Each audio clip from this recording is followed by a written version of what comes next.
Today, the government shutdown became the longest in U.S. history. In a new CBS News poll, more than 50% of respondents disapprove of how President Donald Trump and congressional Republicans are handling the shutdown. There you see the numbers, 55 and 53. Congressional Democrats don't fare much better. 46% disapprove of how they are handling it. The poll also finds people are concerned about the shutdown's impacts on federal employees, the economy, and transport and air travel. In tonight's top story, KELOLAND's Nathan Finster talked with people here about how they feel as we continue in day 22 of the shutdown. People say they're seeing the negative effects here in South Dakota from the longest ever government shutdown. It's a bit scary, honestly. You know, there's a lot of people that are working without pay right now. And, you know, it's not fair to them. It's not fair to other individuals. Government is supposed to be the management of resources by grown-ups.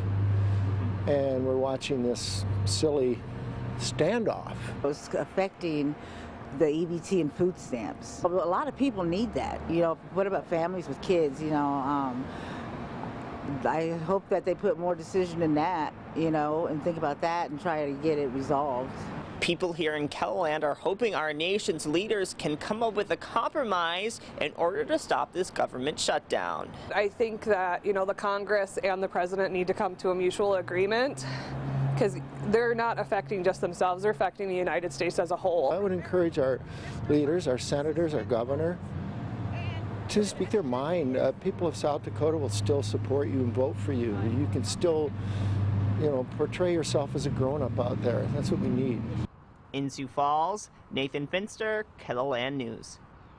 Today on social media, we asked you what you think about the government shutdown. Here are a couple of responses. Shelley says she's, quote, upset with both sides, also saying, quote, fight about a wall later. Chad says, quote, pass a bill to reopen the government and debate border security separately. Julia doesn't want the president to give in, adding hashtag build the wall. And then Jack Sherman asks if this is, quote, making America great again.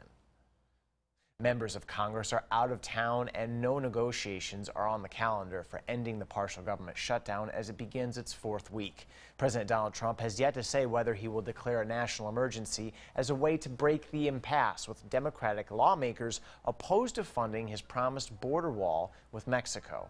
Instead, Trump tweeted today that the shutdown could continue for a long time. Locally,